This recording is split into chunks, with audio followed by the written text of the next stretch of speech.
it's fantastic to have you with us today. If you don't know me, I'm Gavin Kelly. I'm the Chief Executive of the Nuffield Foundation, and it's a genuine pleasure to see so many familiar faces from over the years.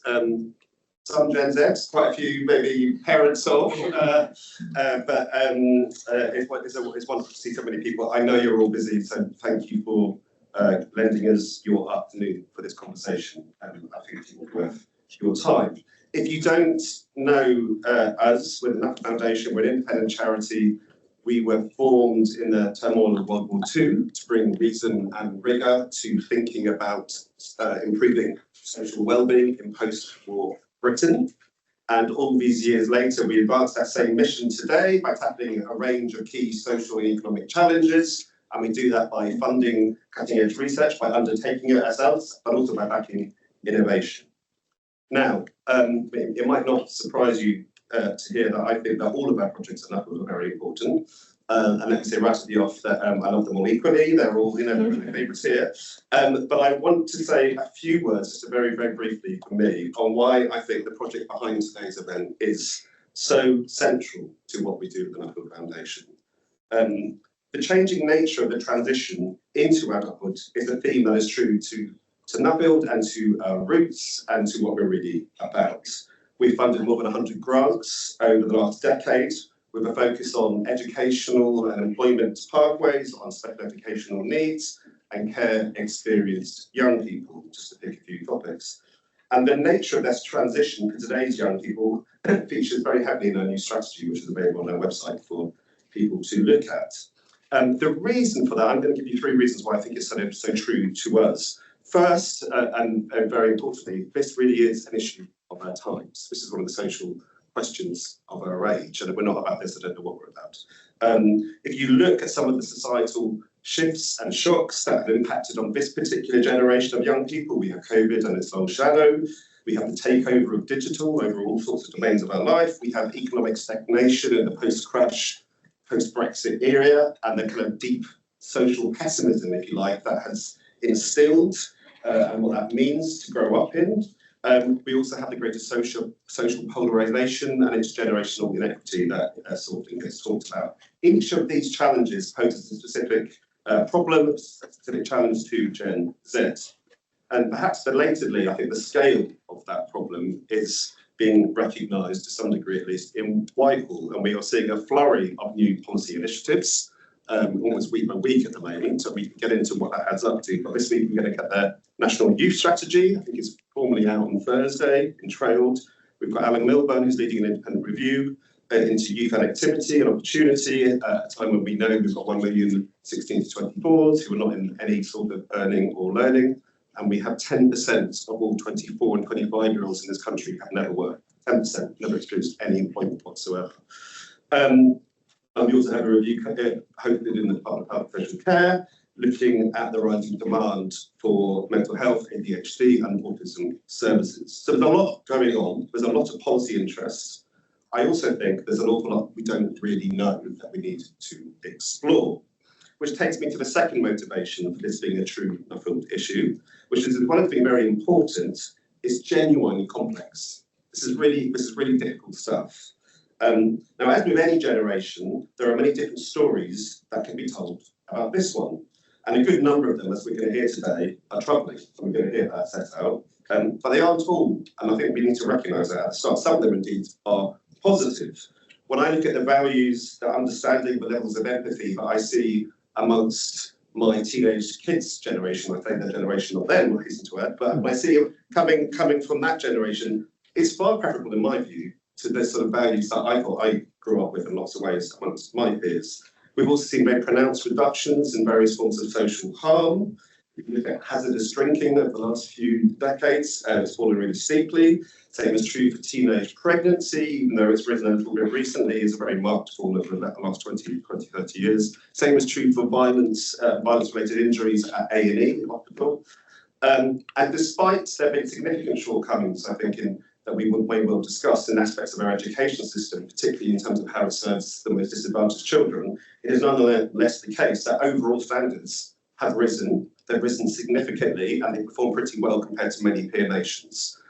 So I think Yes, there are lots of things we're going to be talking about in terms of what we need to change to do better, and that's very real and very urgent. But we also need to hold on to some things and have perspective on that too. So I think I just wanted to mention both sides of that. The third reason that I think this is the true Nuffield cause and Nuffield issue is that because of its complexity and because of the intersectional nature of the challenges facing particular groups of young people, we absolutely have to use and rely on different types of research approaches if we want to get to the heart of the matter.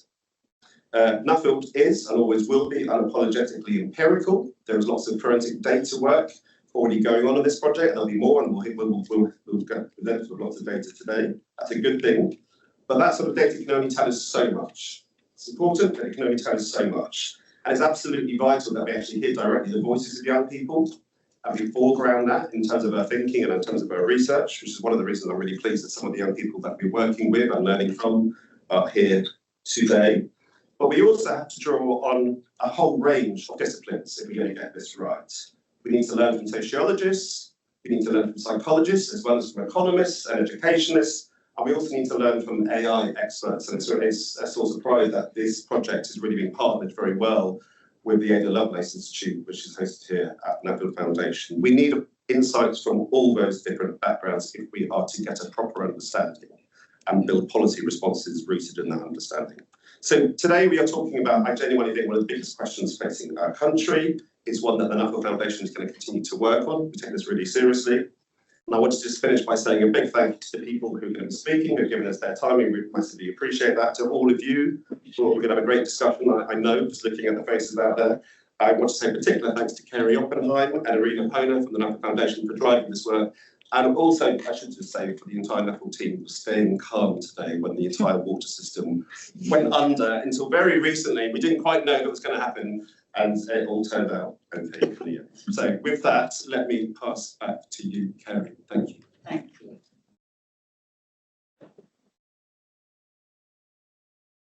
Thank you very much, and I'm really delighted to see you all, some familiar faces, other new faces. I was just going to start with housekeeping, so I'll quickly do that. So just to remind people that we've got a big online presence as well, and we will be drawing you in and we'll be interested in the questions that you ask. Luckily, we have toilets, functioning toilets, and they are on the other side, either side of the lift. And if you're trying to get out, if you can use the back door, if you need to use them while we're still talking. We're not expecting any fire alarms, so if there is a fire alarm, please leave the building by the nearest exit and follow instructions from Nuffield staff. And the event is being recorded and we'll share it on our website. You're welcome to post about the event on social media. Please do tag Nuffield in.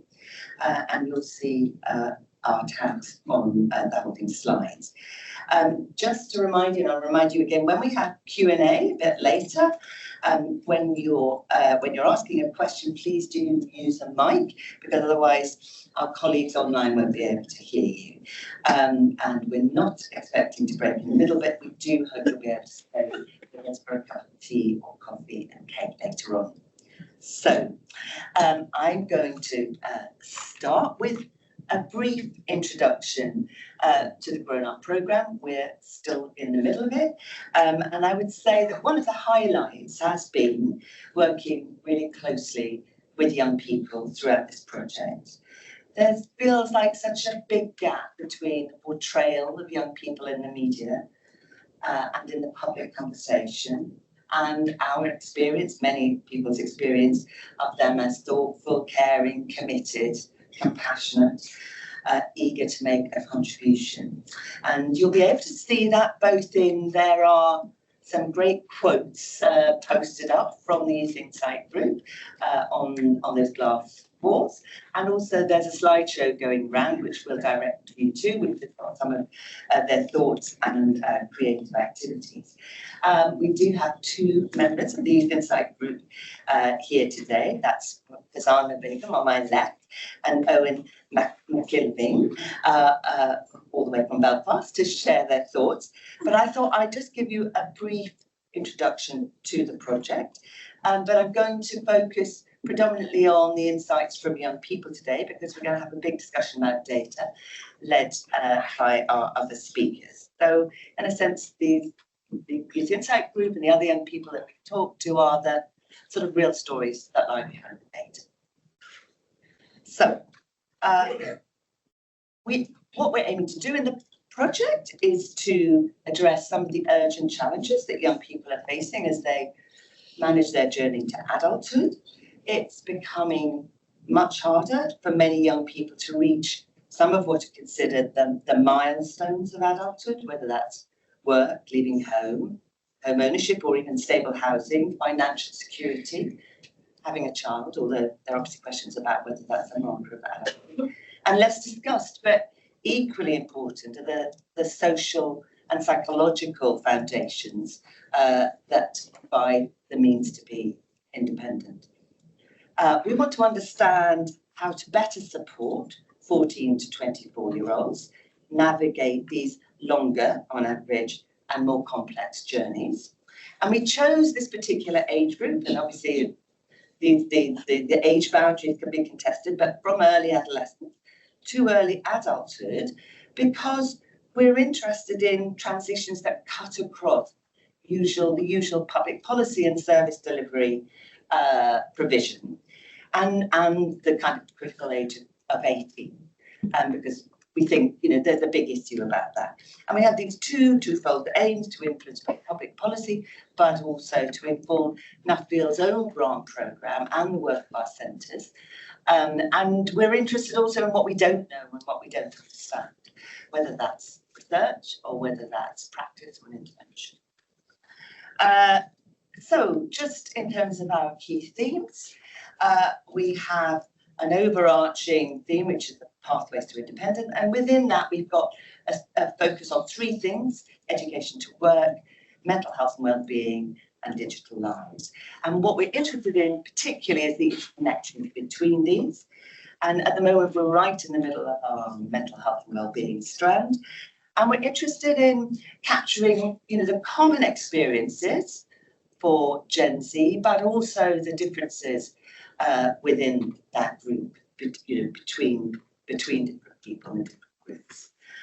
And these are the different ways. Gavin, you opened up by saying, we're trying to think about this and use different research methods, different ways of garnering knowledge.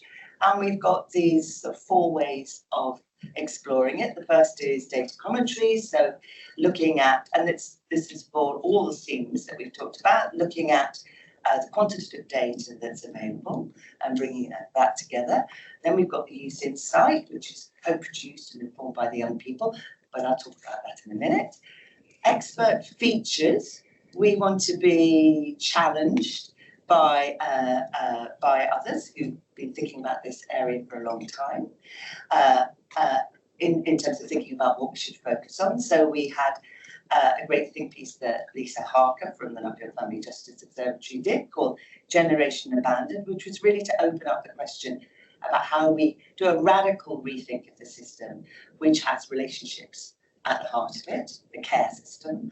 And then we've actually just recently published the Monitored Generation, which Cliff Manning, who I think is here from Parents Zone, and Natalie Boost from VoiceBox, which is also part of Parents Zone, explore the issues about how digital technology has become a participant in the parent-child relationship. And the really tricky issues about when care turns into over-monitoring or surveillance. So do have a look at those 2 things, and more to come. Also, just to reiterate, the partnerships, both with the Ada Lovelace Institute, as Gavin mentioned already, been really important, the sort of up-to-date knowledge that that centre has in relation to AI and how data is using and how we do that in an ethical way. And the Nuffield Family Justice Observatory, which is extremely experienced about thinking in relation to care experienced young people who are caught up in the family justice system. So we're trying to make connections between different parts of the organisation and different issues.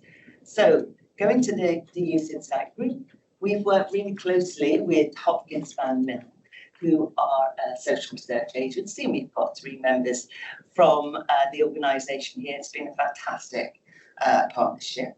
And as we've said, young people have been right at the centre. The Youth Insight Group is 20 young people, aged 14 to 24, from across the UK, diverse in relation to their ages, in relation to places that they come from, not only the 4 nations, but also city, town and rural, and the different groups and their experiences. And then we've had deep dive workshops, which has brought in other young people on our core topics. So we've reached over 100 people and drawn on their insight and knowledge. So I was just going to share some cross-cutting insights from the programme very briefly. And the first is an issue, it's the issue around social connections, and it's actually something we met last Saturday that we talked about in some depth. So there's real importance about social connections, and we see like a real thirst for real life interaction from young people, while experience an impoverishment in the opportunities for having that interaction. And of course, that's a combination of COVID, the social isolation, and the escalation of digital and social media and AI, sort of 24-hour, 7-day experience. It impacts on how young people connect, and this combination of sort of hyper-connectivity, but also loneliness. We're also interested in the way in which those social connections change between the age of 14 and 24. And some people have spoken about a sort of a weakening of those social connections once you leave school. It's more difficult within an FE setting where you might not be needed to attend in the same way, and also in workplaces where the nature of those relationships are different because they're workplaces. We see the cost of social interaction, whether that's sports or going to a film, or especially after the age of 18, especially if you're not a student, especially if you've got to travel in rural areas or small towns. And we've seen, of course, the decimation of youth clubs and youth spaces, although of course there are imminent announcements in that area. But also, and I think it's really important, people talked a lot on Saturday about concerns about safety, both safety in public places, safety in relation to fear of violence or antisocial behaviour, but also safety because we're in this much more polarised, intolerant, sometimes racist, antagonistic to disability, or people who are just going about their own lives, their hobbies. And that online, of course, you can be anonymous if you want to be, and suddenly you're having to interact publicly. So I think there are big worries about that. Of course, financial pressures, and we'll talk more about that later, run throughout, and the different dimensions of those pressures. But also, of course, the inequalities and differences within Gen Z. There isn't space to talk about that properly now. But say in relation to mental health, for one example, we see much higher prevalence for young women. We see different kinds of presentations for young men. We see much greater risk for care experienced young people, and still stigma among some groups and communities. And therefore, it's difficult to talk about mental health and well-being in some contexts. And whatever responses that we need, and we definitely do need responses, they need to be responsive to those differences. And then the last thing I wanted to mention is the sort of parent-young person relationship, the context for families. Young people are, most young people are growing up within their families or wider families. And this longer period of emergent adulthood affects the parent-child, young person interaction. Those who can draw on the financial support and emotional support, less talked about, of their wider families, in contrast to those who can't. And also in relation to digital lives. So the articles that I mentioned earlier on the Think piece, it's really clear that young people are interested in a more collaborative relationship, how you work through those issues that some of the new ways of communicating throw up. So that's just some early insights in the programme. There'll be lots more.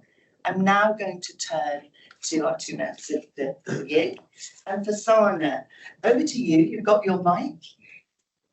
Thank you for joining us. Thank you so much, Carrie. Good afternoon, everyone. It's so great to be back here in the Nuffield Foundation office after very recently working with Emily on some research, literally just last month. So it's just so great to be back. I am a recent graduate. I studied education at university. I went to Manchester Metropolitan University. I'm from South Manchester, if you can't tell by my accent. But I'm also a young adult co-chair for an all-party parliamentary group inquiry into young carers and their experiences and the challenges they face in accessing education, employment and training. So these themes and this research is really important to me. Being part of the Youth Insight Group, I fed into the design of the deep dive workshops, and I got to share my personal lived experiences and share my ideas. Something that crept up quite often was how strongly young people feel about the value of. Can everyone hear me okay? I don't know if you hear me. Yeah. Something that young people felt strongly about was the value in good quality and relevant work experience. Some young people shared that they had positive experiences of work experience, and others shared that they went their entire educational journey with no work experience at all. And I was one of those young people. So this kind of shows the divide in the opportunities that are available for young people. And a key finding from this research was also the need for experience to get experience. So this means that a lot of employers require young people to have experience, even for entry-level roles, but the same employers aren't open to offering work experience for young people. So this catch-22 puts young people in a state of limbo and undoubtedly contributes to the rising rate of neat young people. So young people not in education, employment and training. This is because they can't break into the industry and start their careers. But there were also positive experiences that were shared. So a lot of young people, more specifically from the deep dive workshop in Newcastle, shared their positive experiences of relevant work experience and really good quality work experience that they had done and how valuable that was to them. This shows how valuable good quality work experience is not only for young people in accessing employment, but also how big of an asset it is for employers as well. So what do I want out of this and what do I hope this research will accomplish? Well, I really hope this will contribute to policy changes and further research in future practices. So I'm really hopeful that this research will contribute to some positive change. Thank you. Thank you.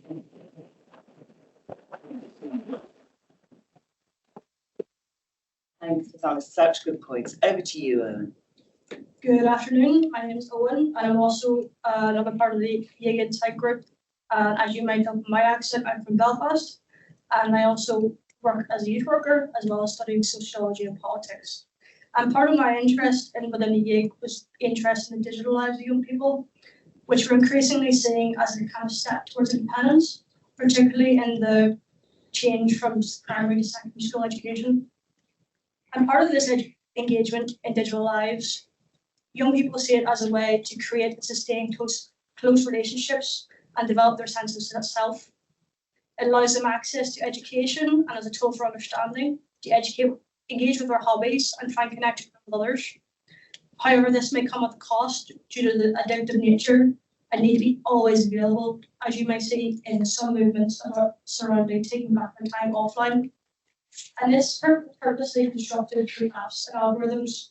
The Oxford Word of the Year this year was rage bait, which is the concept that the most shocking content gets the most engagement. And this has a poor effect on the cultural and overall understanding for young people within their online spaces, as well as a cultural shift and expectation of being online as a necessary part of life in travel, money, work, education. I could not have made it today without access to my phone and all the bits and pieces that come along with that. Obviously, this comes at an effect for people's health and well-being, comments and constant criticisms and every type of online engagement you can see you have personal access to, all the way from Parliament down to the local community. You have access to every single thing someone thinks about you at a key time of forming their identity, as well as the erosion of spaces dedicated to young people and those that keep young people safe and education. And recently, there's been a real conflict around social media as a tool for good or as a tool for against, particularly now in a time of great social change and changing world events, with a constant uncertainty around false information, AI, as well as a constant obligation to keep up and stay aware. Young people feel like they're being left out if they're not kept up to date. In my experience, for example, over the summer with the Northern Ireland riots, often, but increasingly, vulnerable young people are being coerced and manipulated online to scapegoat minority groups and engage in violent acts. However, I've also been engaged with youth-led initiatives. For example, with the Violence Against Women and Girls policy, I attended a Reclaim the Night campaign led by a young person to make public spaces more safe for women and girls within their communities by promotion of a community walk. And this allowed them to spread awareness, brought communities together, and promoted real change, and empowered those against issues that they felt powerless in. And altogether, in my practice as a youth worker, the best practice I found is to speak and work with young people directly, give them the access to information to make informed decisions about the world and create change within their own community. Create opportunities like the A to allow young people to develop skills for a better future at the policy level, all the way to down to direct engagement. And I want to give a big thanks to the Nuffield Foundation for the opportunity to speak, and also for their continued commitment to youth voice and youth engagement.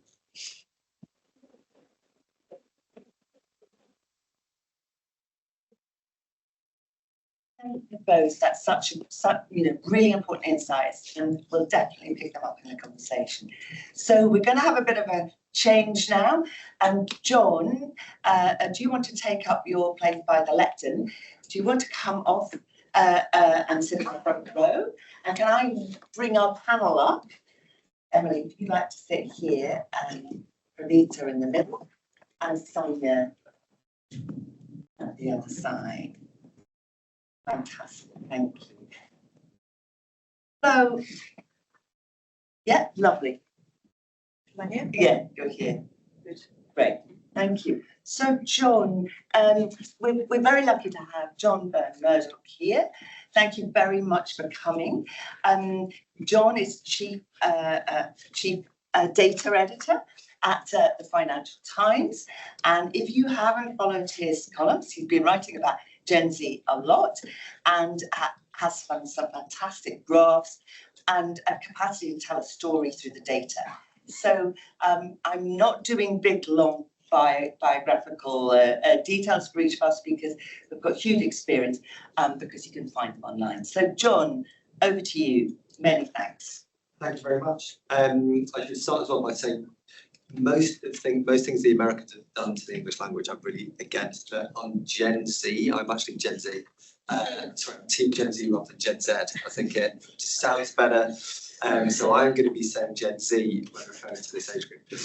So yeah, I'm myself a millennial. But you know, we're cousins. I like to think. But yes, so I'm just going to go through some data analyses that I'm doing on this broad topic.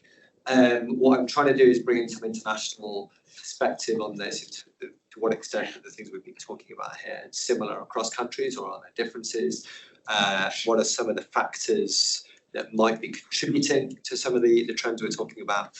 And yeah, just hopefully some food for thought for us all to then get into on the panel.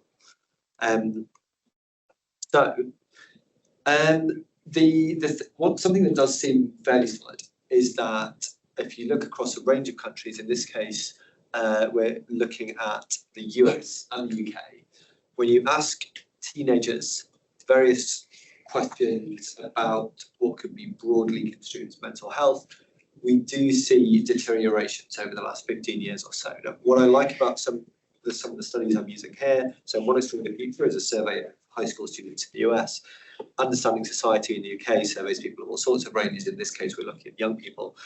What I like about these is that these are quite idiosyncratic agree-disagree statements. This isn't just your standard, do you feel anxious, do you feel depressed kind of thing. So it's harder to say that this is just people learning, sort of becoming more familiar with the language of mental health, for example. These are quite precise wordings. They do show this deterioration, as I say, over the last 10 or 15 years in some of these measures. But something that is interesting is that it's not necessarily the case that these things look the same in all countries.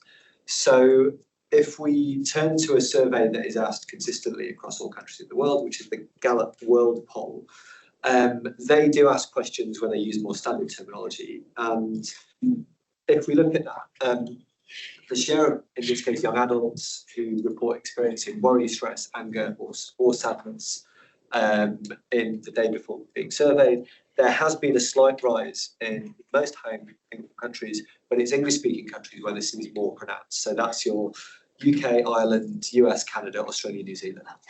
And I think, if I remember from the data that's underpinning this chart, stress and sadness, the main ones driving that. Worry, we've seen a rise across the board, and anger, a bit of a rise across the board as well. But the point being that this isn't necessarily something that is exactly the same in all society, even among high-income countries.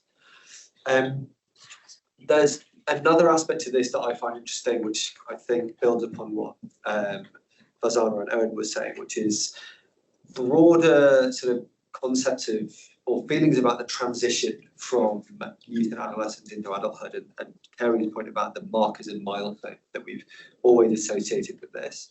So there's a survey called the World Values Survey, which asks broad questions about beliefs and attitudes every few years, and again, dozens and dozens of countries around the world.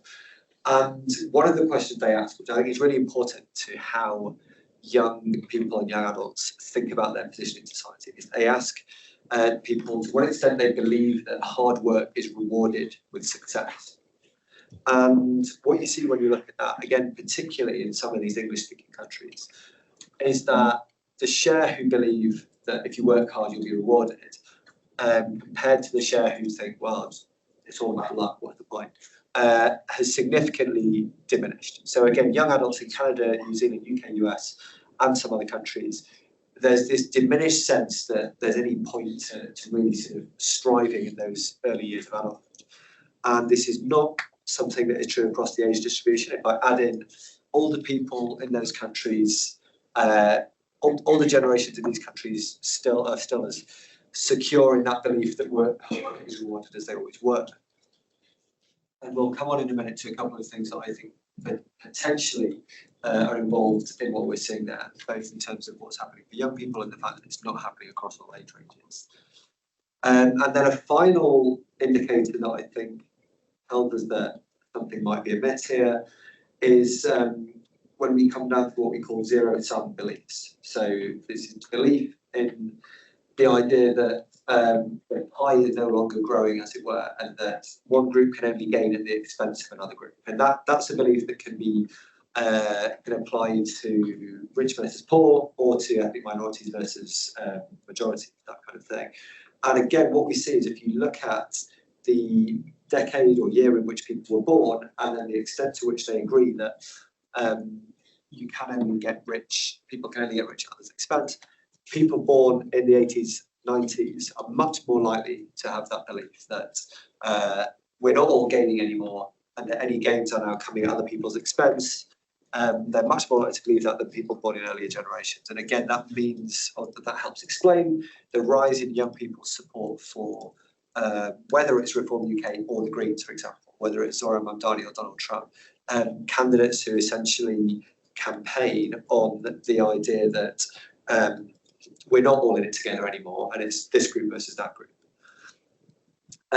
So those are various indicators that I use to essentially illustrate the fact that there does seem to be something across different definitions and surveys that shows that the younger generation today are experiencing the world, the economy, society differently to previous generations. In terms of what might be driving these trends, I split this broadly into two categories: economics and then the digital environment that some of the other speakers have already talked about. So on economics, the elephant in the room for me is home ownership. So this is one of the clearest examples of an economic trend which has played out significantly differently in English-speaking countries to other countries over the last couple of decades. So this is the share of young adults, 25 to 34 in this instance, who own their own home. In countries like the UK and Ireland, that used to be a large majority, like 2/3 of people who would be sort of older Gen Z or young millennials used to own their own home. That's now down to only around 20% in Ireland and has fallen right across all of these countries.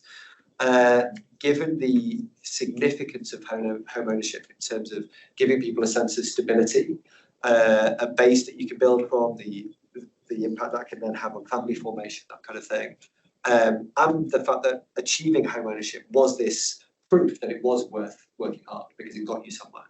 I think this is therefore hugely significant. And again, when we look at how that compares in other countries, home ownership rates have often been lower in these other countries in the first place, but more importantly, we don't see these collapses over the last couple of generations. And even in countries like Belgium and the Netherlands, where rates have tended to be higher, they've not collapsed. So this economic factor, which I feel is plausibly an important determinant of how stable and solid young people feel in society, does look significantly worse in English-speaking world than other high-income countries. That, again, maps particularly well onto the data I showed earlier about the belief that hard work is rewarded with success. So for all the generations, they grew up and were able to turn hard work into success in the form of securing a home. Younger generations have not been able to do that. So I think there's a plausible mechanism there for what we might be seeing. Another one is in the labour market. So in the 1970s, the average young adult, in this case in their 20s, entering the world of work, entered the labour market significantly above the average income, which is kind of astonishing when you think about today. So now those groups are below the average income. So it used to be the case because of job growth, economic growth, that young people entered the economy, as it were, in a relatively high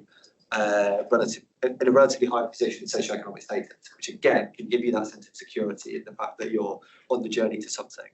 We've then seen that steady erosion since then. There are a couple of theories into why this might be. Part of it is simple demographic change.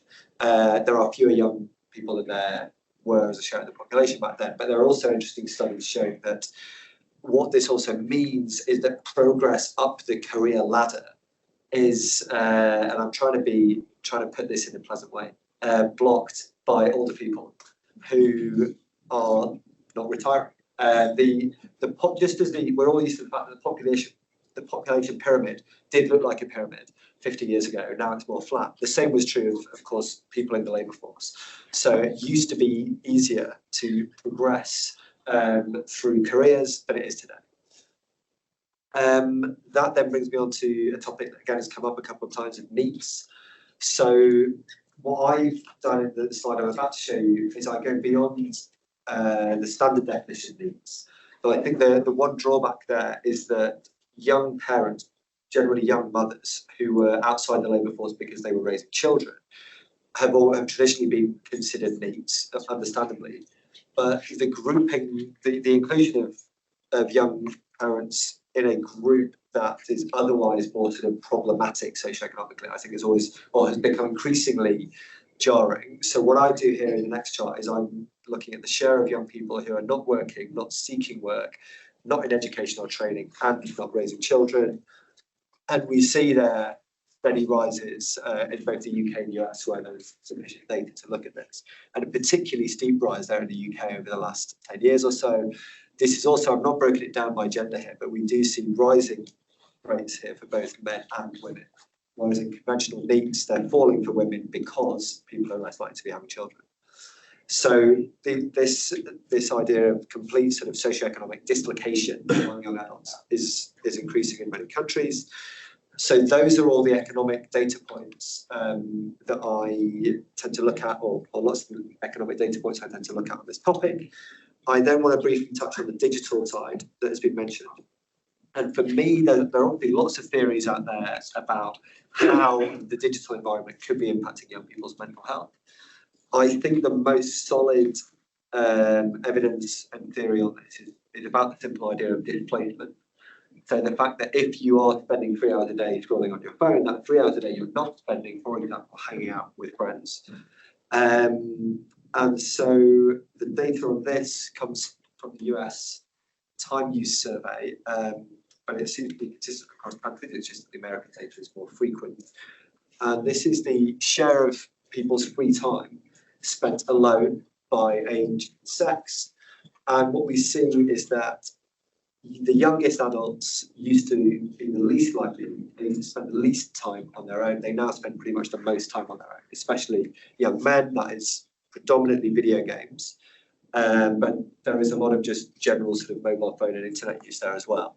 So the evidence that spending time with other people is generally good for people's perceived well-being is pretty solid. So even if we're not looking for direct impacts of Instagram or TikTok, but we're just thinking about this as people spending less time with other people, that feels fairly suggestive that this could be contributing to deteriorating mental health. Again, just to show you correlational evidence from the same survey, this is the change in the number of hours per day that people spend socializing since 2010 by age. So you see this particularly steep decline in time spent socializing among people in their late teens and 20s. And if I then show you a chart, the same age range, but this time the change in people's life satisfaction over that same period, it looks like this. Again, correlation, not causation, and the shapes of those two charts are subtly different, but again, suggestive that that might be part of what's happening here. The final slide I'm going to show you there is, well, trying to synthesize these a little bit and maybe making the case that it's not necessarily as straightforward a case of economic circumstances. So if we look across countries at two indicators, young people's home ownership rate relative to what that used to be, and then the wage growth that they experience in their early years, and we look at how that's changed over time, what we see is this. So we've got home ownership here, wage growth there. Bear with me a minute, this one's messy. In the 1950s, people in US, UK, and Germany, which is where I've got good data on this, home ownership rate was well above the long-term average, and they were experiencing about 2% annual growth in living standards. So this is the boomers who grew up across the West in environments where they could get a home and they were experiencing steady wage progression. What's happened since then is that home ownership has decreased with the move to the left here. Wage growth has also decreased, but it's quite different in different places. So young people growing up, 97 birth cohort there is early Gen Z growing up in the UK have seen essentially zero wage growth and lower home ownership rates. Young people in Germany look similar. Young Americans, while home ownership hasn't been brilliant, they've actually been coming of age in a very, very dynamic economy. And anyone who's ever looked at wages in the US would know that. I saw something the other day that I think the average 25 to 34-year-old, the average 25 to 34-year-old college graduate in the US is earning north of $100,000. But the point here is that despite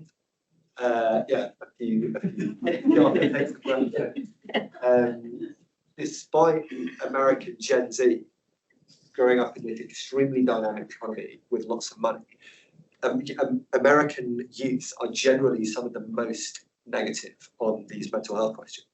So that for me is at least suggestive that, well, either it's all about home ownership, regardless of what income people are on, or that the digital environment is playing a larger role.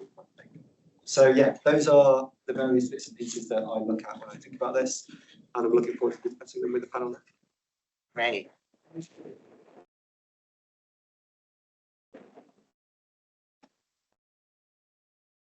Thank you so much, John. There's so much to kind of unpack there, and it's really stimulating and making connections between things. So our panelists are not going to move, we're going to stay here.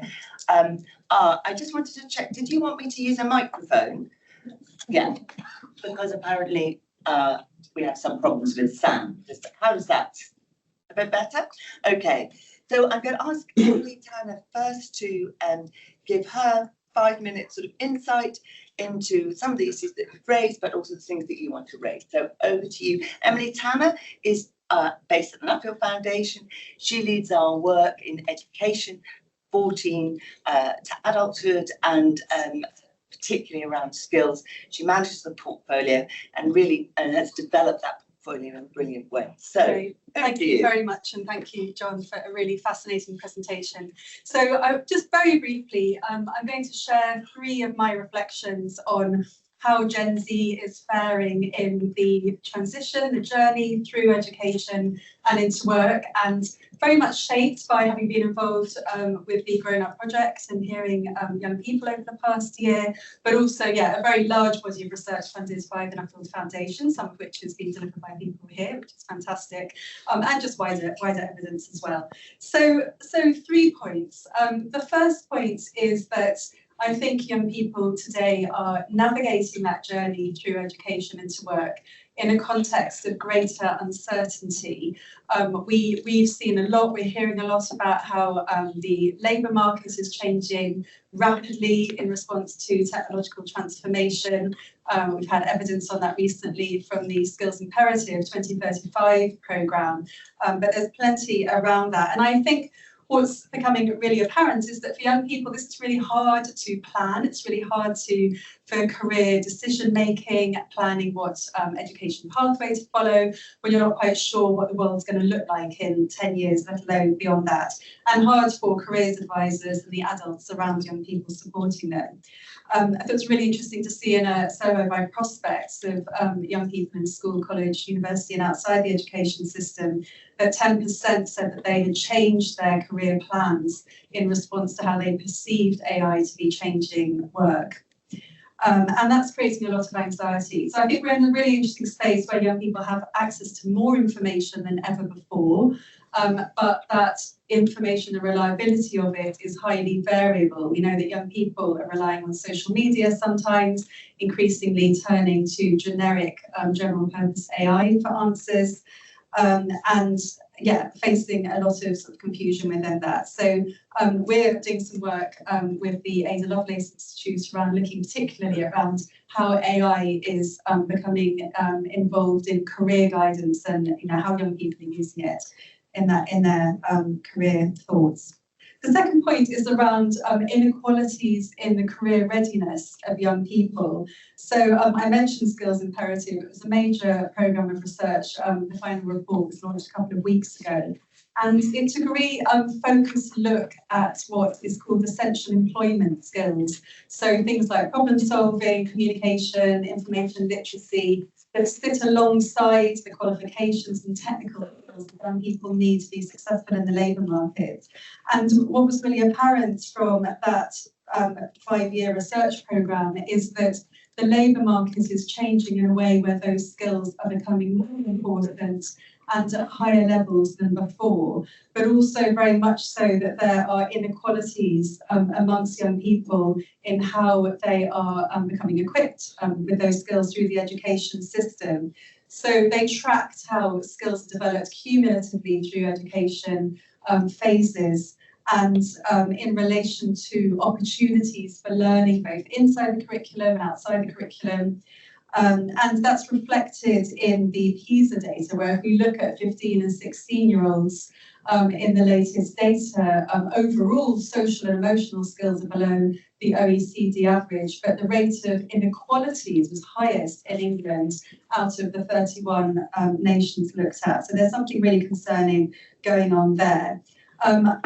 Really interesting that the Careers and Enterprise Company, which is the national body for careers education in England, has got some really incredible rich data coming through from young people about their career readiness. So nice to see Laura here from CDC, but last year 1/3 young people were taking part in that work and tracking their career readiness. So I think we'll have a lot more to see about that. And my final point, because I'm out of time, is about the challenge of young people in gaining a foothold in employment, and it might be something that we come back to here.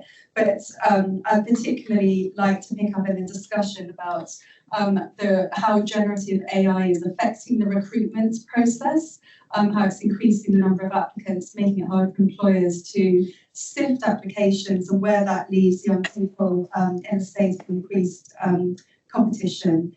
And just to end very finally on a positive note, I think there's been a lot of emphasis around work experience, which I think is very, very important and could be part of an answer in addressing some of these challenges. Thank you, Emily. We'll save our applause till the end. Some really useful insight. This is Pravita Batale, who is from UCL and has a lot of experience around population health, a lot of experience around thinking about mental health, protectors, risks in relation to different groups. So over to you, Pravita. I'm just going to respond on 4 points. I'm not used to presenting without slides, so I will try to do this without data to show. But to add to sort of the things John said, one of the things I'd like to sort of really highlight is inequalities in who experiences worse mental health. So obviously we've talked about worsening trends, but also we see differences in whose mental health is getting worse over time by things like gender, ethnicity, and various other sort of markers, social demographic and other sort of markers of disadvantage. So really important to not just think young people's mental health is getting worse, but some young people's mental health is getting more worse than others, both in terms of experience, but also access to healthcare. We know some groups don't access mental health care in the same way at the same rates as other groups. So really important to think about which are the groups that are not accessing mental health care and how we can support them better. And this has knock-on effects for things around what we've been talking about, like being NEET, because we know there's a link between mental health and later being not in employment, education and training. And this affects some groups more than others. The other thing I wanted to sort of comment on slightly was consequences of poor mental health. As I've just said, we know there's consequences of poor health and mental health in young people for later life. And in the sort of rhetoric around, is all of this worse mental health just people reporting more difficulties rather than being real difficulties? What we find if you look across generations in Britain, less mental health and later outcomes, is actually, although prevalence is increasing, so more young people are struggling with their mental health, we also find worse consequences. So the strength of association between the mental health and later education, employment and social outcomes is getting stronger over time. So really sort of to flag that, you know, this sort of young people's mental health, we need to support, and that the generational knock-on effects for them as they become adults is going to be large if we don't do things to mitigate that. In terms of the economics point, that is not all economics, I just like to flag, I suppose, that there's many dimensions of economic outcomes. We've looked at, for example, objective economic circumstances and mental health, but also subjective economic circumstances. So we find that actually for young adults and young people, subjective assessments of their economic circumstances actually predict mental health and outcomes more strongly than sort of some of these objective measures of income and fees. So it's really important to remember that I think even if, you know, people's wages are rising, sometimes how you feel about your economic situation also impacts your mental health. So wouldn't rule out economics. Also really thinking about Britain specifically, we have one of the highest rates of child poverty for a rich country, and I think the fastest increasing child poverty for an OECD country over the last decade. So again, like for being a very wealthy country in the global sense, we have very high rates of child poverty, which is something to again remember that child poverty is obviously not good for health or economic outcomes. And that as a rich country, we probably could do more about it than we do. So it's not that we don't have the money to do something about child poverty. And then the last thing was about social media.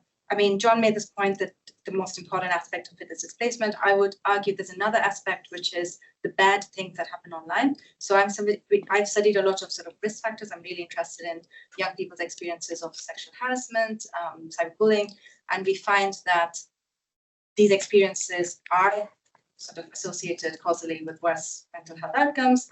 And obviously, if young people spend more time online, they are more prone to, or there's just more opportunity to experience online sexual harassment and online cyberbullying. So I think not to forget that bad things can happen online, and those bad things can be specifically linked to worse mental health, irrespective of the wider debate around whether screen time is bad for you or not. And I will stop there. Thank you very much. Again, lots of food for thought. Sonia, over to you. Sonia Livingston, Professor of Social Psychology at the LSE, and has been writing and working on children's rights, media literacy, and digital technology support. Over to you.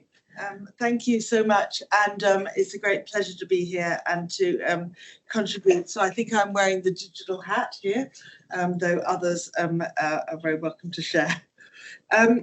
So I was trying to think where to start, because there's something different about, I think I want to say, about the digital in your kind of list of issues that you face here, and where it figured also in John's talk. So I think what John outlined very eloquently is many of the factors that we've always known have made an enormous difference to children's life chances and outcomes. How do they see their future? What kind of security do they have in their start? Do they are issues of poverty, of inequality, of the promise of home ownership, security, and so on. And social science has been studying these for decades, and the digital is the kind of the new kid on the block, and I've been sort of tracking its rise from over the last decades, and the debates are changing all the time. And I think what's distinct about, there are many things that are distinctive about digital, but somehow I think part of it boils down to the fact that it mediates. It's kind of all of the things that you've just said, and digital, and now on digital, online, as Pravita just said, in relation to, sexual harassment, sadly, is one of the oldest problems society has suffered. Now it takes this new online version. So the online, the digital kind of amplifies somehow, reconfigures somehow, gets in between the social interactions we thought we were having somehow, and all of it's happening and changing faster than almost any of the other changes that social science and economics have tracked. So to illustrate with something that John said, I agree wholeheartedly about displacement, but of course when you say the problem is time spent on the phone takes away from the time with friends. What I know I hear from young people all the time is that time with friends is now accessed through the phone. You know that. And so it's kind of the digital plus. It mediates. It is how many young people say they spend time with friends in our social, because we have restricted all of those other ways in which they can see their friends. So they can't walk out, they can't hang out in parks, they're not welcome in malls, they get told off in buses, absolutely any kind of public space. We're not the most child-loving society. Maybe there are some stats on that too. So there is something about the in-betweenness, and then there's and the way the digital mediates. And then we are locked, I think, into two trends which have reached the point of clashing. So one is that we have made these digital technologies infrastructure to our lives. And it was only 10 or 20 years ago, it was optional. Do you want to use your phone? When are you on your phone, or when are you online, and when are you not? And we talked about it as something that was part of young people's leisure, and they had a choice. And that that moment has gone. We are all online and using things digitally, infrastructurally the whole time.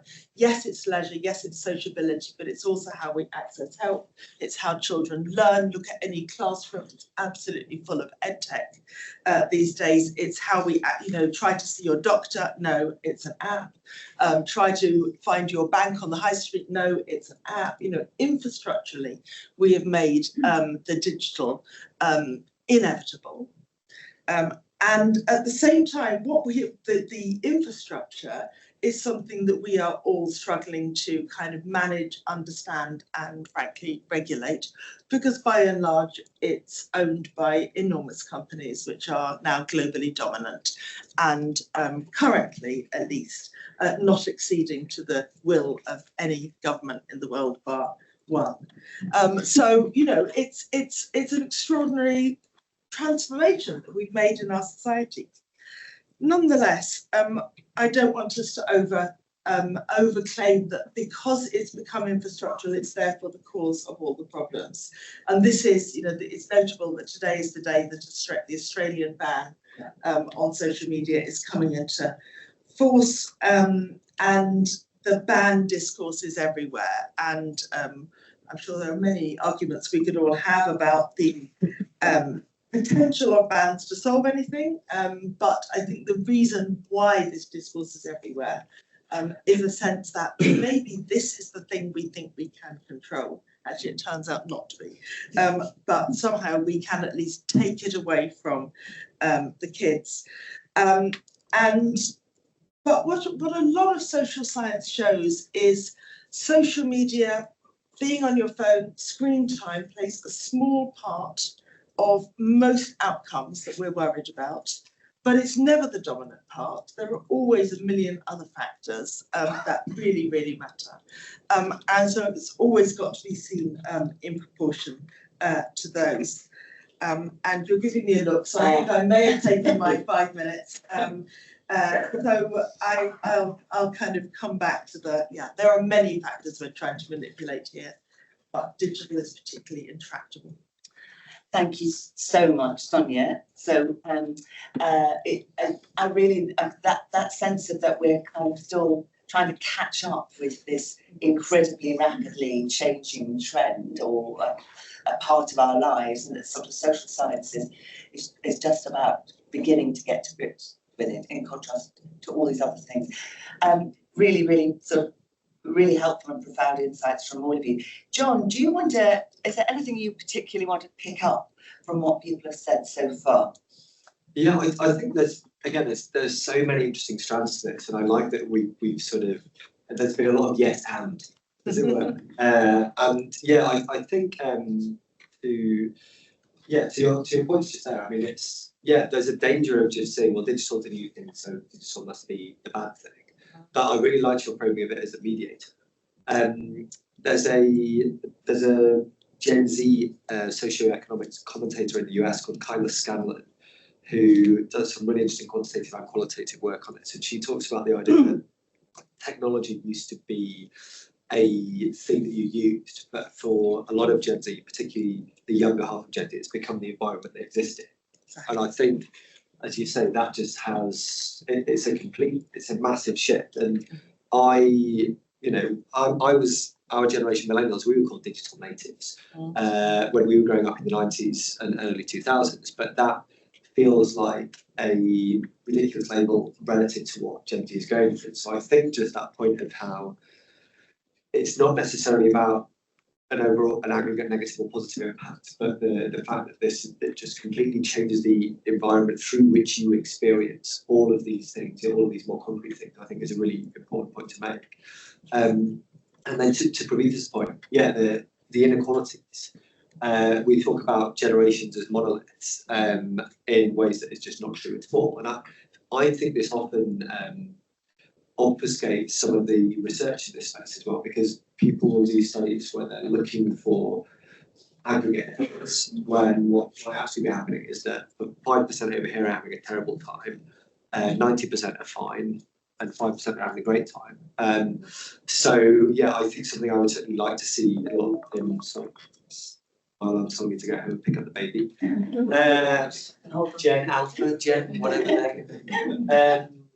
But exactly. But yeah, so I think both of those are really key here. And then yeah, Emily, I thought the LLMs are going to be so fascinating here.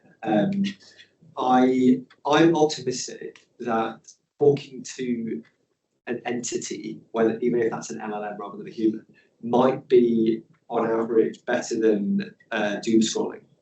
But again, there are going to be massively different effects for different users in different settings.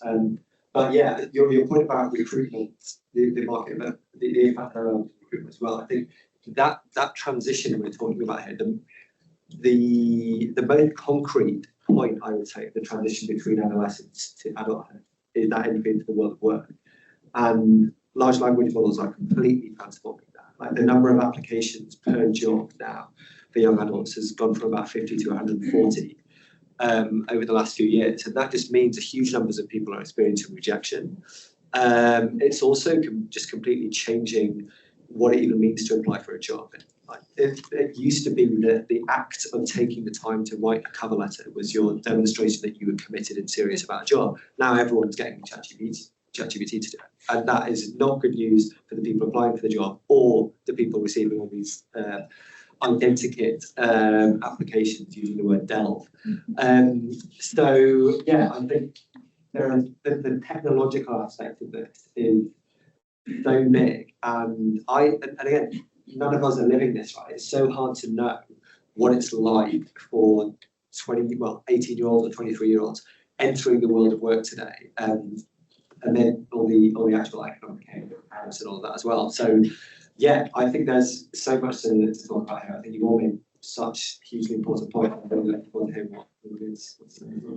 Great, thank you. That's a really useful start. So we'll just have a bit of a discussion amongst ourselves, and then we'll open it up to the wider audience. I wanted to, the government's I wanted to pick up a kind of mental health point more widely. So the government's recently announced that it's going to do a review of the scale of mental health and well-being, the diagnostic categories, and its use of question mark overdiagnosis, and to what extent it's a real issue or not. Pravita, maybe you could just talk us through a little bit about, what should it be focusing on? What, not that you have to have the answers. What should we be worried about and what shouldn't we be worried about?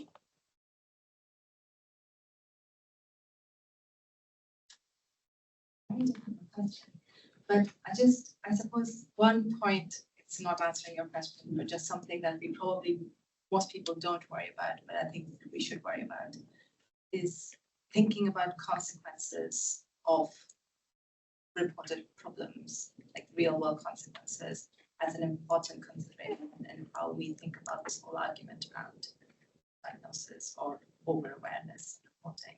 Because often the arguments around diagnostic boundaries and very technical things such as this, where actually lots of the things we need to be worrying about is impact on young people and their prospects and their futures. And actually all the longitudinal data shows that the impact of this, what happens health-wise in this time of life, is far-reaching, long shadow, like childhood health or other outcomes. So arguing about diagnosis and everything, and the diagnostic boundaries is all well and good, and we have to figure this out, but equally not forgetting that there are impacts and we should be thinking about how to mitigate, because it's possible that for lots of people we can't change their health. People are going to experience mental health difficulties, but if we can do more to create the conditions under which those difficulties don't have necessarily such bad impacts on their economic participation or educational outcomes, that we think about, we call sort of third-degree preventions, thinking about preventing bad outcomes as well. Yes, absolutely, and also your point that you made earlier on about the kind of the gap in services that we have. So we have this rising need, but it's really difficult to actually access those services. And then today there was also in the paper the issue around people using chatbots for support with their mental health, and that being more likely to be the case if you're in a lower income group or more disadvantaged. So maybe we could explore a little bit about some of the differences in relation to digital experience for different groups and usage, and for also the care experienced young people, because that feels also to be important. Sonia, do you? So I do think we haven't said much about, we've talked a bit about inequality. We haven't said that much about all the different ways in which the group of what I'm still going to call children and young people need to be differentiated in a whole set of ways. But thinking about the young people who are particularly suffering mental health difficulties of various kinds, I mean, this is something we've been doing along with many others, but doing a fair bit of research in the last few years. Watching the pathways that young people with mental health problems take through both the kind of real world, if you like, and online effort to find help and support is kind of tortuous and horrifying in a way. I mean, we have an enormous number of young people who are looking for help at a time when, as Pravita said, the services are really lacking. Getting support from CAMS is really hard. Yes, ChatGPT is there on your phone. Yes, a community of people who recognise and have experienced exactly the niche set of particular conditions and problems that you face is there, available on your phone, and in a way that is seems to you confidential, though the data sharing is quite horrifying, and that seems to many young people very supportive. So they are navigating a very new set of potential sources of information and help. And something I liked somebody said about, I can't even remember who now, about the importance of peers, of kind of young people really helping each other. I mean, I think there's an enormous conversation going on about among young people about where to find help, which is the source, which is the TikTok influencer, which is the eating disorder group, that, you know, what can you trust, essentially. And I don't think the adults are really recognising this entire kind of journey they're on. Yes, I think that's very interesting. And there's some quite interesting sort of peer-based approaches to tackling questions around technology use and bullying, based on some of the kind of earlier examples in relation to bullying. Emily, do you want to come in there? Yeah, just keen to pick up on that. I mean, John, you talked about digital natives generation, and yes, we know that young people are turning to ChatGPT for support, but I think one of the things that came through really clearly from the work that we've been doing over the past year is around the value that young people still place on human relationships, whether that's for mental health support, in education, for career support. And I think it worries me, you know, the findings that young people are more likely to be using online sources for support in more disadvantaged areas, because I think there is a risk that at the moment we don't have enough evidence to know how to design those systems to be effective, and the risk that they just substitute and become the answer to under-resourcing is something that I think we need to be really alert. Absolutely. We've talked quite a lot about the things that we're worried about in relation to young people, although actually, Sonia, you were just talking about peer-based support. And actually, in terms of thinking about the work of the Youth Insight Group, it's been fascinating to work with a group from 14 to 24 and how supportive they are of each other. So what are the kind of positives that we would take out in terms of what's going into this generation? I think just digital skills, like the creativity that's enabled, I think, by using the internet, and it wasn't available, or was much less available when I was growing up, for example. And again, the ability for groups of people who were underserved by society, as it were, to find one another and build those support groups.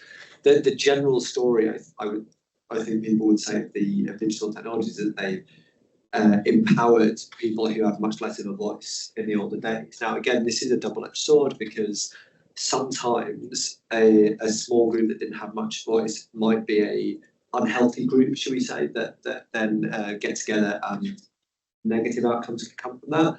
But I think generally the fact that people from much less well-off backgrounds are able to find both each other and resources and can compete as equals in the economy and the marketplace to a greater extent than they used to, I think is something we overlook. And all the indications we have of things like that do show improvement. Yes, I think that's right. Praveen, what would you see as some of the kind of positives that we can hold on to? I suppose there's more sort of opportunity of expression and identity expression, connections, as John was saying, like online groups where if you are a young person in a small rural place where other people don't share your interests or identity, you can find others like you online. And obviously there's sort of objectively lots of markers of health have improved, right? Sort of child mortality and child health and lots of sort of, so yeah, among the sort of doom and gloom, because we tend to talk about all the negative stuff, obviously lots of really positive things as well going on. But yeah. And less alcohol crime. Yes, that's true. And so we know, I mean, whether that's Do you want to just put your mic part on? of the other. I'm passing it to Praveen, really. She's the expert on this. Yeah, so I suppose in terms of health outcomes, we know that less teenage pregnancy, less problematic alcohol use, less smoking. So there's lots of sort of things we know that are bad for health that young people today are doing much less of. It's still an open question whether that might be in some ways feeding into some of the other things we see that are increasing, but it's still, from a public health point of view, sort of absolutely really good for less young people. Yes, and Emily, what would you take out that felt positive in terms of people's views about work, young people's views about work?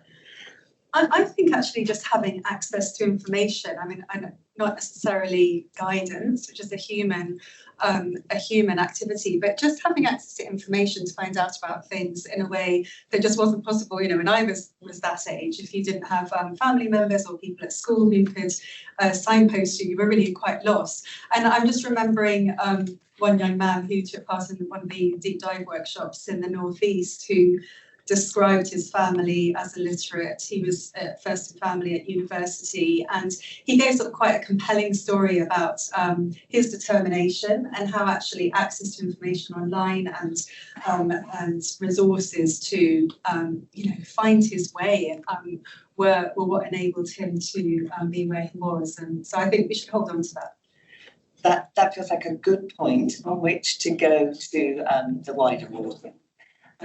So there is a roving mic. Also, just to sort of to include in your thoughts about what you might want to contribute, we haven't really talked much about policy solutions or what we should do about this. There's a lot going on. We've got a new strategy that's just about to come out. So if what should come to the top of the list in relation to that? Could you indicate if you'd like to speak and just introduce yourself in the name and organisation? So, shall we start at the back there? Just testing this mic works. It sounds like it's working. Thank you very much. Really, really interesting presentations. I'm Avni from IPPR and about to launch into a 2-year research project around young people, children, young people. Couple of questions, really, really interesting around the displacement and mediation theories. I'd love to know more about the interaction between child and young people development and their experiences online and whether you have any thoughts around that, particularly given like brain development at different times. Just like for fun, we could just chuck in the COVID issue as well and see if we can find anything interesting on that. And then just the other thing is an observation around the overdiagnosis phrase and current worry. I suppose our hypothesis is that we have entered a time of like perma-crisis, and that is ill-recognised and instead is being categorised as overdiagnosis. So interested in your thoughts or not about that. Thank you, great question. I'm going to take a couple more. To the gentleman, Cliff, lovely, thank you. Thanks everybody, fascinating discussion. Cliff Manning from Parent Zone. There's been quite a lot of mention of economic indicators of journeys to adulthood and entering the workplace, etc. I just wondered about considering young people's economic activity online, sort of side hustle, making, spending and losing money online, and whether that's factored into being neat.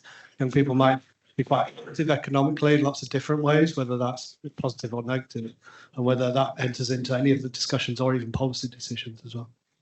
Great, thank you, Cliff, for that. Yes, and the woman in front. Gabby Hinsliff at The Guardian. Two questions really quickly.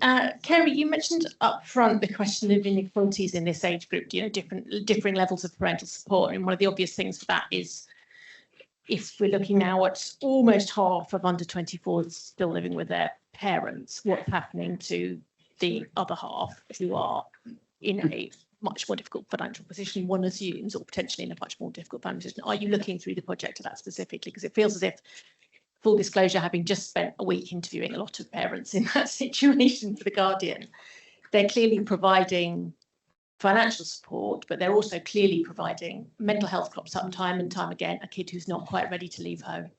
And those children who are able to stay at home in those circumstances are clearly, I suspect, faring a lot better than children who are not able for ever to live with their parents through that period. So that's one thing I'm curious as to whether you're exploring. The other thing is really an economic question. There's a lot of speculation around youth unemployment and its relationship to rises in the minimum wage and to, the employer's next rise at the last budget. Do we think that economic policy over the last year has inadvertently pushed up youth unemployment? Great, that's a great set of questions to start off. I'm going to direct different questions to different people. So could we just pick up the, Sonia, the sort of the issues around the role of digital and young people's development and grade science? I mean, what's your sort of reading of the kind of impact that it's having? Well, I'm going to say I'm a social psychologist. I know. These things matter. I actually very recently wrote an article about asking where are the developmental psychologists, and if they're in the room, I apologise to you. But there is so much in relation to the online which we seek to manage and regulate by kind of bright line ages. You imagine you can do this at 13 and you can do this at 16, and I'm always being asked what's the right age to have a phone, and I always say, well, why do you want your child, what would they do with the phone? It depends. Frankly, it always depends, even though no one wants a academic to say that.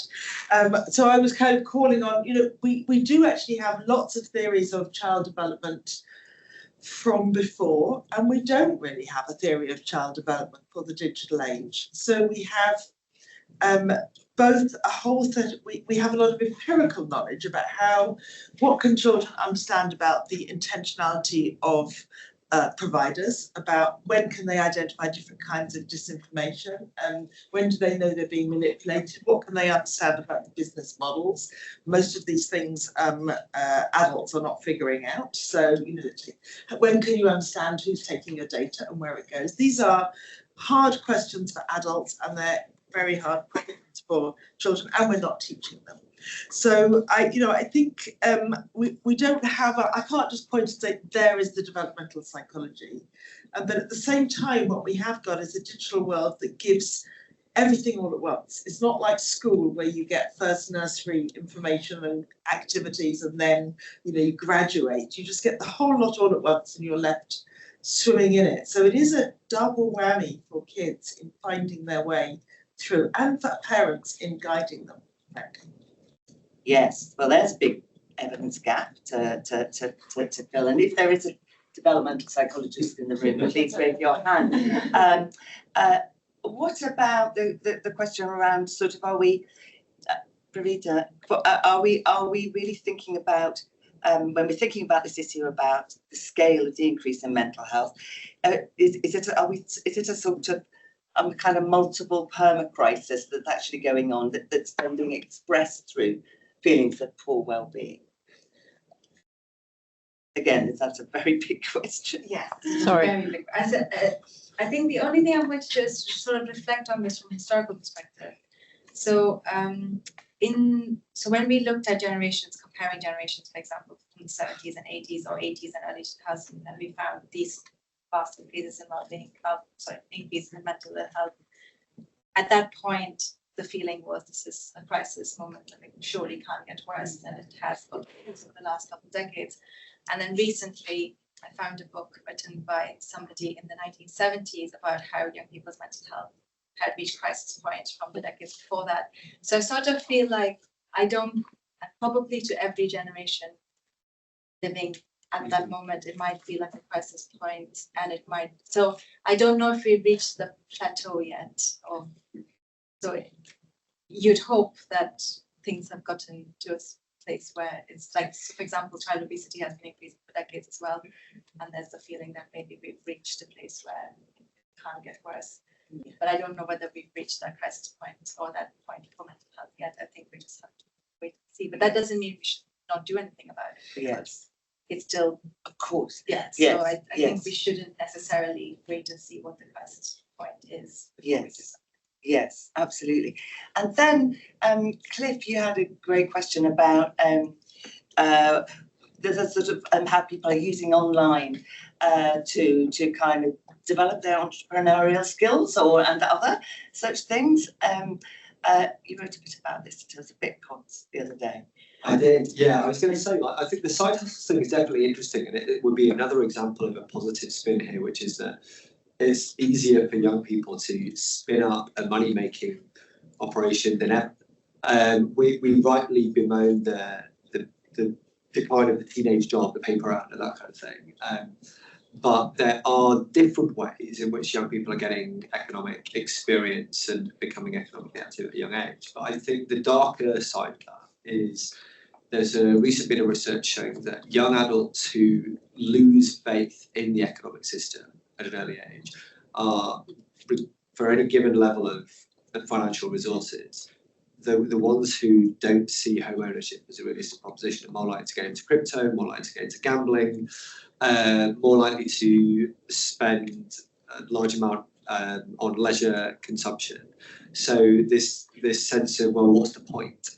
And one of the things that I think that sometimes exasperates me with the broader conversation about, well, young people are so clean living these days, they don't drink, and all that. I'm like, well, if you look at digital risks, especially when, again, things like sports betting have got significantly worse. And the thing that really frustrates me is that so many of the long-running surveys that ask about young people's risky behaviour, you won't find a single mention of anything digital. It's all based on risky things people did in the 70s. So I do wonder if young people are actually more risk averse today, or whether they're just shifting those risks from physical and chemical things to digital things. Yeah, I can see people kind of nodding in the background. I just wanted to pick up, Gabby, your question about these changing patterns of young people residing with their parents or leaving and then coming back. So I noticed that we have Anne Barrington in the audience. I'm going to come to you, Anne, in a second. We're really interested in that. I mean, and the inequalities therein. And in fact, Lisa, you might also want to say something a bit about care experience young people and how, we have completely different expectations in relation to children who are in the care system and when they're seen to be adults. But Anne, you've just sent me a think piece in this territory. Do you want to say a little bit about what's happening in relation to co-residence and the implications for you? Okay. So should we just get a mic? Thank you. Thank you, yes. So as a typical academic, I'm going to say it's more complicated than we would think. But in particular, in terms of, interviewing these parents, Kathy, it would be interesting to know what were the age of the young adults with whom they were living, because what we've seen is increased co-residence in the UK, particularly amongst young adults in their early 20s and parents. And the role of parental co-residence differs greatly whether we're talking about those age groups or whether we're talking about young adults in their early 30s who are also more likely to be living at home. And obviously parents can support their young adults in a number of ways, and co-residence is one of the ways. And parental co-residence can act as a buffer where basically it's acting as a safety net, and we know that some young adults are living with their parents through necessity, but we also know, for example, through survey data like the UK Generations and Gender Survey, which asks young people about their reasons for co-residence, that for many people it's a positive thing, and it's allowing them, for example, to save, but also to get emotional support, and they feel they're not ready to leave. So it is very heterogeneous. We don't know about some inequalities, for example, by ethnicity. There's very little information on that. But to keep it brief, there are lots of implications, both short-term and long-term. So just one example of each. So a short-term implication of co-residence for those from richer backgrounds, if they are unemployed, they will be more likely to be living with their parents, particularly at young ages, and it's likely that they are getting support in order to be able to find a good job. So they are being subsidised in order to be able to search to do an unpaid or a low-paid internship to get a good job, whereas that's not available to everybody else. And then there are longer-term consequences, which very little research has been done in terms of implications for well-being of both young adults and parents. And we haven't really talked today about emotional dependence and how that is related to this mental health crises and what the implications are for longer-term transitions to adulthood. Absolutely. Thank you very much for that. Lisa, did you want to come in? Hang on one second, we'll just get the mic to you. Mic to you. Yeah, very briefly. So, I mean, as Anne explains, the position is complex, but in relation to children who are in care, what we've seen is a complete opposite trend to the trend in the rest of the population. So, as you know, people are much more likely to stay at home for longer or to boomerang backwards and forwards. Over the last decade, we've seen a sharp rise in the number of 16 and 17-year-olds who are expected to live in independent living or semi-independent living, and a care system that's starting to assume that care sort of ends at 16, and that those young people, I mean, the narratives are very strong in this field, which says these young people need to kind of gain independence, they want agency, and we want to give it to them by placing them in houses without any adult supervision. And these are young people who are extremely vulnerable in terms of their mental health. And, you know, the test really is, would we imagine our own 16-year-olds being placed in a flat on their own at that age without adult supervision? We clearly wouldn't. But we, as I say, we've got to move away from this idea, this narrative that's suggesting it's for their benefit, which it clearly isn't. Now 40% of 16 and 17-year-olds in care are in that kind of position. Thank you very much for that. Gavin, you may have a question, but I also wanted you to answer Gavi's question about the minimum wage. You know, Ian. So I do have a question, but on that point, so there is too much certainty with which people say that is the cause of the softening that we see in the labour market. So as a researcher, I think that's just that people are just saying automatically that is the cause, and it's just absolutely not that clear that it is that. If you ask a slightly different question, was do you think it was a sensible thing to do given the balance of risks, given the state of the wider labour market, and given the fact that the labour force survey, we can't really rely on, so we don't really know what's going on, basically. I think it wasn't a sensible thing to do. We pushed up the youth rate by, 17% last year and a bit percent this year. that's just like a massive thing to do if you're going to also increase taxes on unemployed people. And those people are the most likely to suffer as a result of that in terms of employment. So I don't think it's a sensible thing to do, but we can't prove that that's what's going on, is my best answer to that. But I definitely wouldn't be continuing the rate of increase in the youth rate. And that's foolhardy, and I'd be absolutely staggered if the government carries on with that correctly. Can I just abuse, a comment and a quick question? The comment is, I mean, I love what John said about displacement in terms of social media and young people. I have this, not such digital and young people, I have this conversation every night. And this is my anecdote. There is a real generational split on the acceptability of imposing that logic on this question. So I use the displacement argument every night. And every night I get told that is absolutely the wrong way to think about this. And that these things are complementary. The things you want me to do, I will only do by spending 3 hours a night on my phone. I won't be going and doing all the things you say are good unless you let me do that. And if you know, it's binary. You have to sort of make that choice. You have to accept me spending this time. And I say, oh, that's rubbish. Go and read the book and all the boring things that people like me say. And they say, no, in order to find the thing I want, let's be on my phone in order to arrange football, etc., etc. Anyway, so I'm sure you've come across that, but that's very real.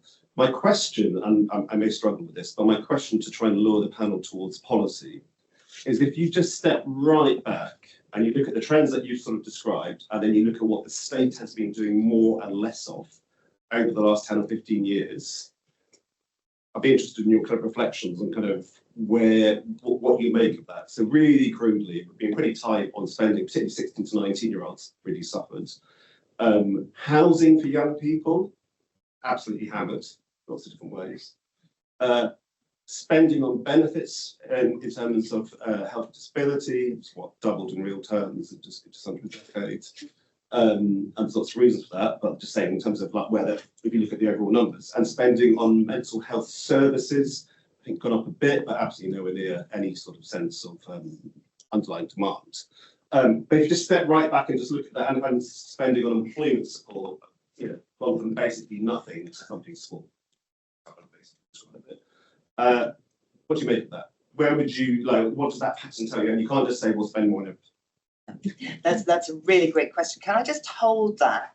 And it's because we've got a couple of people online. I'll take that because I think that's a great way to kind of wind up the conversation, you know, a kind of final thought. So can you be mulling?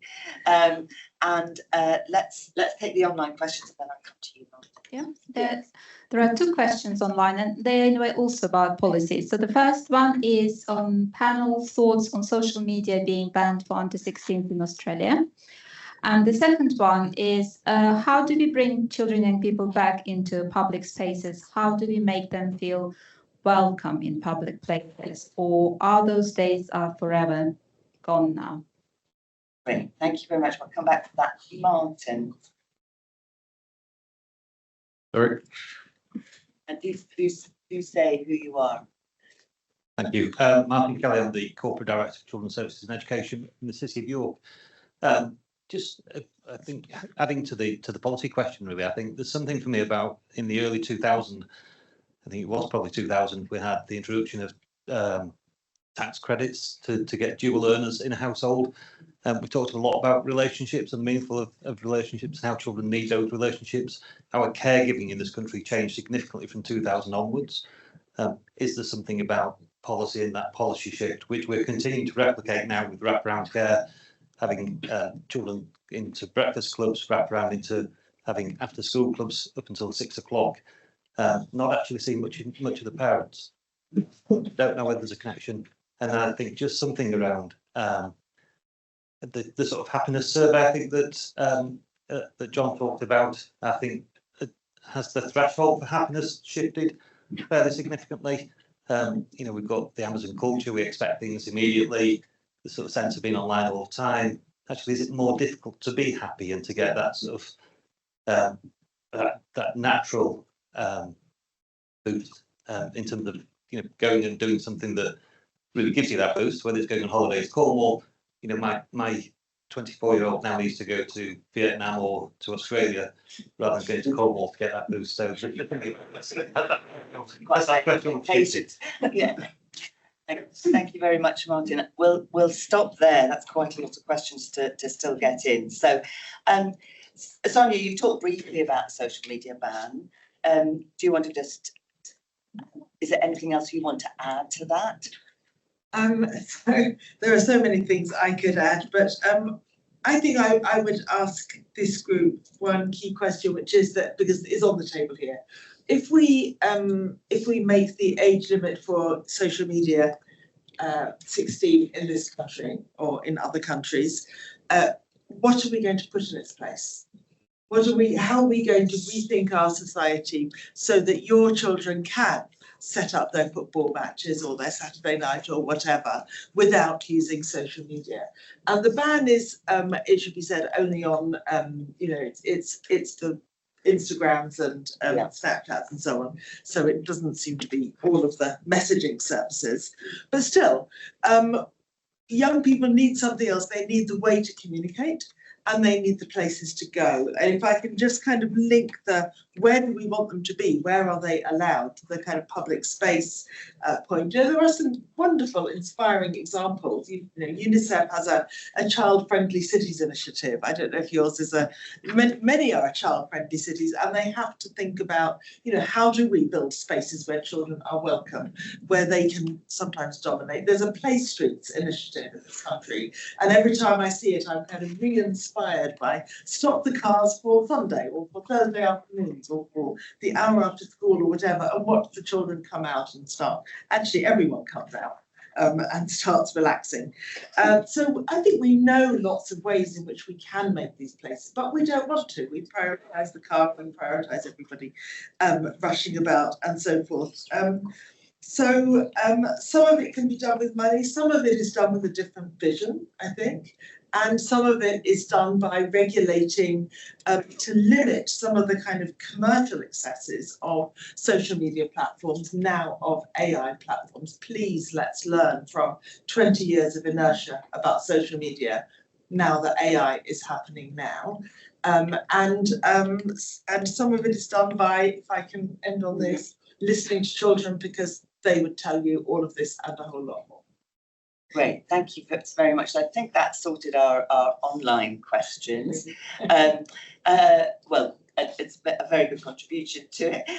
In relation to Martin, your question, it's really about the role of parents and whether we give them enough space and time and whether we've got the balance right. I mean, I think I might answer this. Have we got the balance right in terms of thinking about work and home and childcare and all of those things? And obviously there has been a big movement into the labour market for women. I think clearly there would be issues about giving, whether it's whichever parent it is, more flexibility and time with their children. Whether you can make a connection, obviously it's kind of a big leap between that and how young people are faring, and I think that's a really big topic that we beyond today.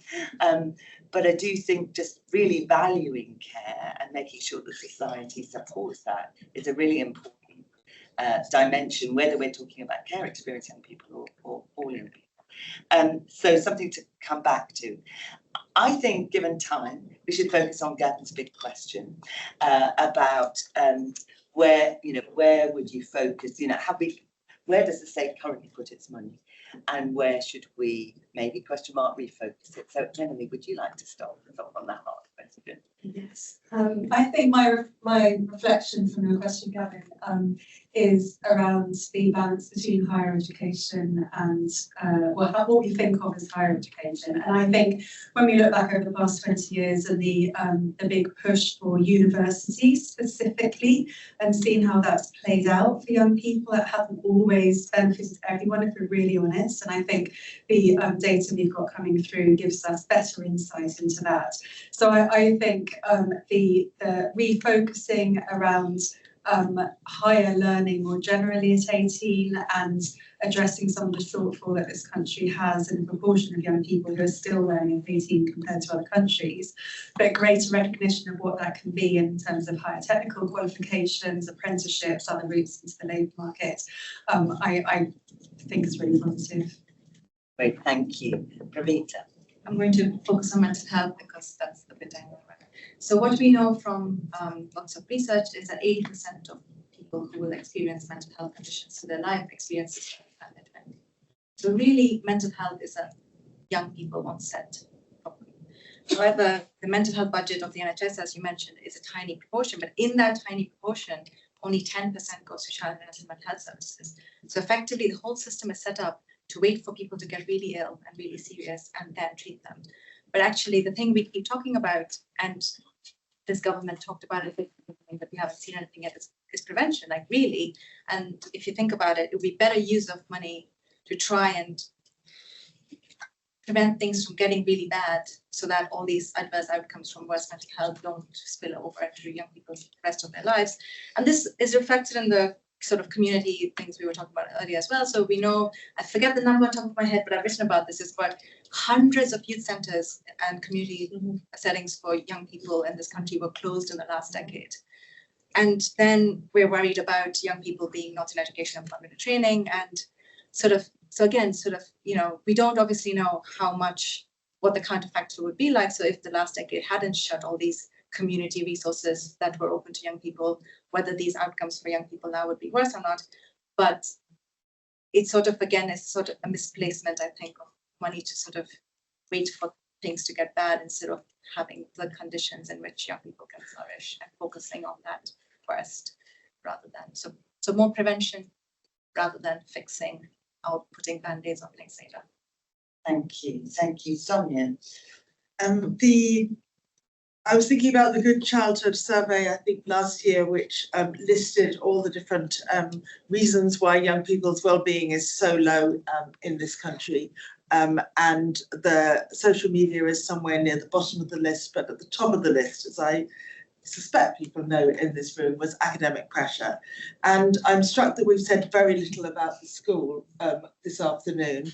I've spent the last few months visiting a number of different schools. We have a project on EdTech and what is happening with all this tech in the classroom. And I can't possibly give you the findings in any way, we haven't got them yet. But I have just in the last week been hearing about children bored rigid by endless PowerPoint slides with quizzes in which AI is marking them. I've heard about homework apps in which children are timed for how long they answer, and they're wrong if they're too quick because they're cheating, and they're wrong if they're too long because goodness knows what. So they are wiggling the mouse just to make the timing come out right, and weeping over. I've heard about when they get the maths wrong, no one explains why it's wrong, but what they get is a video, watch the video again and again, you never get the answer. Then they're told off when they turn to ChatGPT, which you can see why they do. So I'm just thinking something is going wrong in schools. I don't think it's about the money we're spending. I think it's about how we're spending the money and what we think the school is for. Thank you. John, you have the last word. Yeah, just to say, I think the academic process thing is very real. It's talked about a lot in South Korea, where a lot of these problems are especially pronounced. It's talked about a lot in the US as well. Certainly, time use surveys capture a huge rise in time spent on the other thing with the youth clubs conversation, I felt there was the way you started talking about social media bans and stuff, and it was almost coming at that from the opposite direction. I think this is like the way you don't generally, if someone needs to lose weight, you don't generally just say diet or weight loss, you say both. I think I've often wondered if loads more youth clubs open tomorrow, would the teens flock to them, or would they be still head to screen?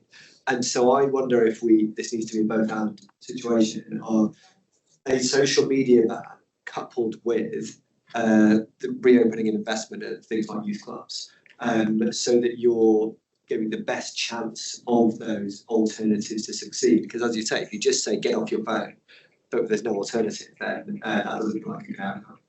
And then, yeah, I think housing just has to be a big part of this. Like you have to give people again a sense that it's worth engaging, it's worth engaging in the economy, that they will be able to get a secure place, and yeah, just the whole transition from adolescence to adulthood is possible and makes sense. Thank you very much for all those really profound thoughts, big questions, big issues discussed. Really, thank you, John, for being able to stand back and get us thinking more broadly about the issues, having that international picture and trying to kind of unpack what's driving what. And really interesting to both think about the economics, but also the other things that are driving it. Thank you to all of you, particularly also the inside group. I don't know if Susanna's not here at the moment, maybe she's had to go. Really valuable. I think one or two also joined online. We were going to have time for a quick sort of poll, but I don't think we've got time. But we do have lots of quotations on those walls outside and lots of post-it notes. So do just add things that you think that it makes you think that we should be doing. You know, how should we be taking this forward? When can you take it forward in your own area of work? That would be really useful. So I will just end both with a big thank you and a big round of applause to our speakers and to all of you and to all our colleagues online.